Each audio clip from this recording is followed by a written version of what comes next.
Okay, the scenario we're starting from here is with the red team defending, the blue team have a shot, the red team are in a defensive block and the ball goes to their keeper. The red team make transition movements now, trying to make the pitch as big as possible and also trying to make the blues play a little deeper as well. So this would be pretty standard positioning on the restart, either from a goal kick or just when our keeper has got possession of the ball. Our centre backs split nice and wide, try and stretch the gap between their forwards. This also allows space for our number 6, our deep midfielder, to drop between them and offer short from the middle. The fullbacks need to push on, try and make their wingers defend, give space to our centre backs, and our number 8 trying to bridge the gap between defence and attack. He's trying to help out number 6 when needed, but also not get in his way. Number 10 is trying to play in behind number 9, trying to find the gaps and spaces in there, and number 9 is trying to push on with 7 and 11 to try and stretch them and make the opposition play as deep as possible, make us space, let them know we could go in behind if needed. So the keeper should always have these 3 options to go short, the 2 centre backs who've split wide and the number 6, the centre midfielder who's dropped in between them. Depending on the positioning of the opposition forwards, the keeper could play out to any of these 3 at the back then. If he goes to number 6 though, that's likely to drag their forwards towards him and make more space for our centre backs. 6 should have quite a few options. He should have both centre backs, he's always got the ball back to the keeper as a safe option. And he's also got the ball to midfield for number 8. To avoid playing the ball square across the back though, it's preferable to play the ball into the keeper and then back out to the centre back. Or play the ball into the number 8, the link man, who can then drop the ball onto the centre back. Now the likelihood at this stage is that there won't be many passing options forward for the red team because the blues have just set themselves up into a defensive shape. What we're trying to do now is gradually make the gaps between their players wider, make the spaces there so we can find passing channels to get the ball forwards. Even a simple little pass from the centre back into the full back can draw their number 11, their winger, out towards the wing, therefore making space inside him and making the passing channel wider. This can allow us to get our number 10 then on the ball in a dangerous position in front of their back line.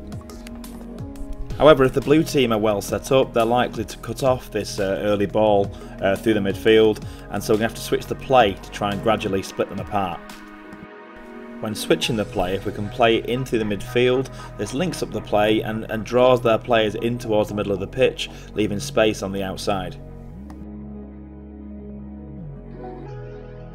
The interplay then between our centre back and our full back can draw their winger towards the ball and making space in between him and the centre midfielder.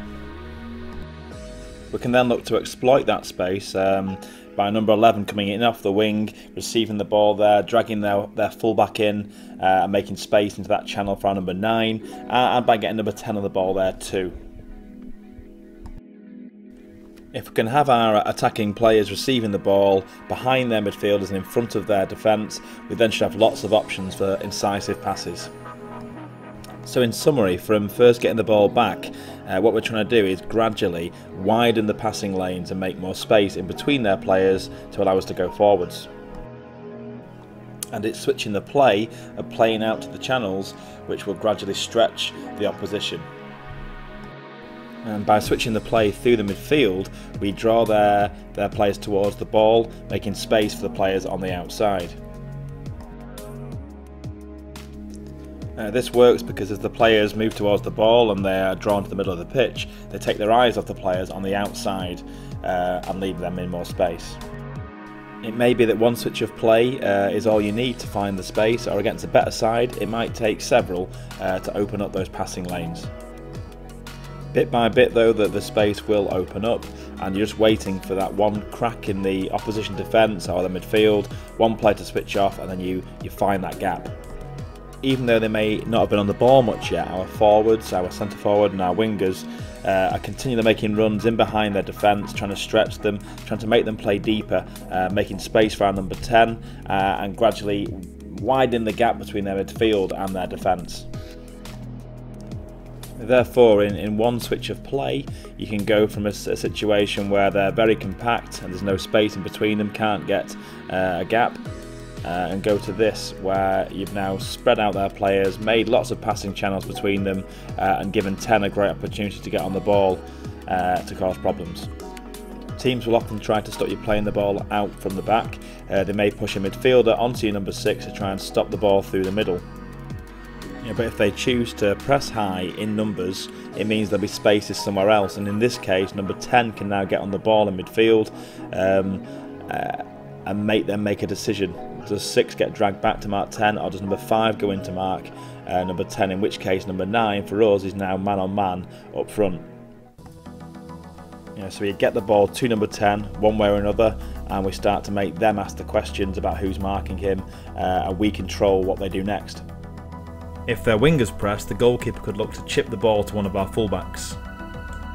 And every now and then as well, it's always good to try the longer ball, try the more direct pass, to test them out, because we may well be man on man at this point, and we want them to be having the discussion amongst themselves, saying we've got to bring someone else back, we need more cover.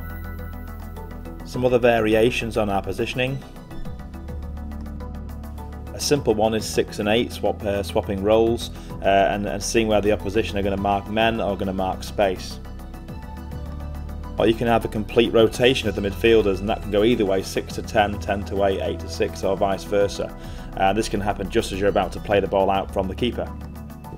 Or perhaps more complex still, you can have the number 6 moving to midfield, 8 pulling out wide where a fullback would normally be, fullback dropping into the centre-back's position, and the centre-back taking up the central position.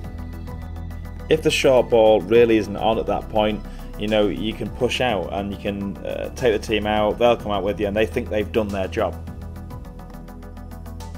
You're now set up to have a long goal kick or a long kick from the keeper, and they're not expecting you now to look for the ball short. All it takes then is one of your defenders to drop back in again and off for the ball from the keeper. Often though, you'll have success playing the ball out from the back if you work on the foundation, which is your goalkeeper, your 2 centre-backs, your number 6, playing the ball out, often in a 4v2 situation on a very big area. So if you trust your goalkeeper to receive the ball there and use him as an outfield player basically, you should be able to successfully build possession from the back using this system. Also note the positioning of the goalkeeper on goal kicks. If he takes it from the middle of the 6-yard box there, we can go equally to the left or to the right.